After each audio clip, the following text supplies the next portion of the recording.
COVID-19 poses a risk, especially to casual workers who are in continuous contact with strangers. Now, these workers don't have unemployment benefits, making this an even more worrying time for them. Given the nature of their work, they may be facing a major loss of income. Well, Kelly Housen from the Oxford Internet Institute joining us via Skype now to discuss this very interesting subject. Kelly, very good evening, and thanks so much for your time this evening. Who exactly, just to clarify for our viewers, what types of workers, who are we talking about here?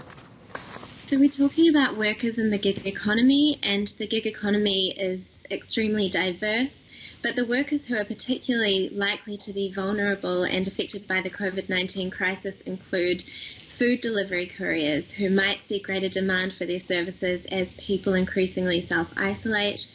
Also, rideshare drivers, Uber and Bolt drivers, who are likely to be at greater risk of exposure to the virus and at greater risk of becoming carriers of the virus. These workers often don't have the option to self-isolate, seeing as they're classified as independent contractors. They may not be eligible for sick leave or UIF or other benefits that normal employees are eligible for.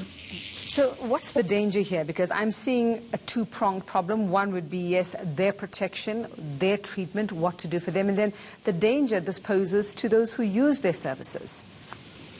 Absolutely. So I think that food delivery drivers particularly play an essential role in the response to this crisis, and we need the option of being able to have the goods that we need delivered. We've seen some platforms introduce measures to try and protect both users and drivers.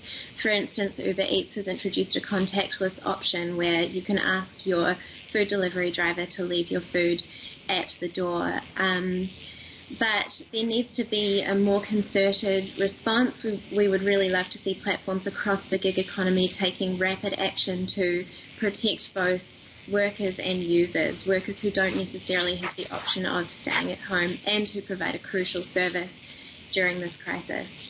I mean, you know, the sort of obvious advice, Kelly, would be to say that we just don't use these services. And I don't know that many people, well, especially here in South Africa at the moment now, and probably elsewhere in the world, are going to be taking, for example, an Uber to go anywhere. Most people are preferring to stay housebound. If you see, you know, all public areas seem to be quiet, things like restaurants and all of that. So, but obviously that's going to take away income from these men and women who work in this sector. So, I mean, you know, who's there to help them? What are the possibilities for them?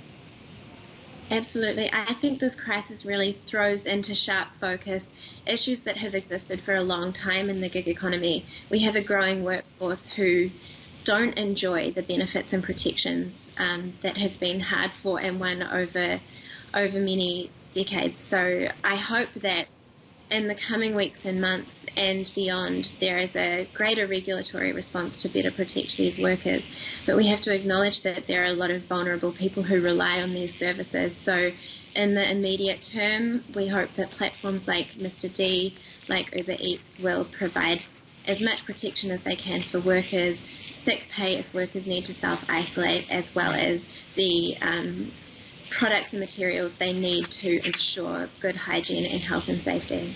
What have you seen happening? I mean, we're dealing with this just over 2 weeks here in South Africa. You've obviously had your eye on the global situation. What have you seen? What's the impact been in other areas such as Europe, Asia as well, and other parts, Kelly? Yes, so we've seen some governments instituting measures to blanket protect people who are losing income as a result of COVID-19.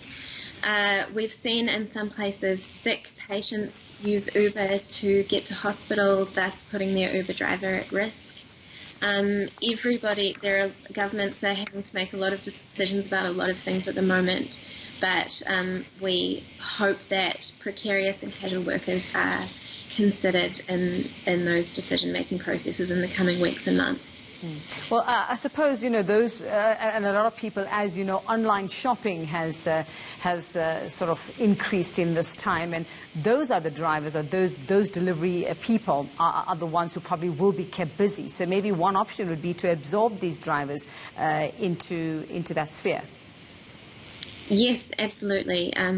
We'll see demand for some gig work services increase couriers and food delivery drivers.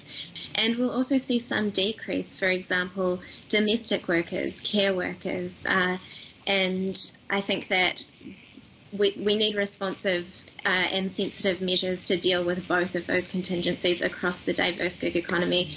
But this crisis really highlights the precarious nature of work in the gig economy internationally.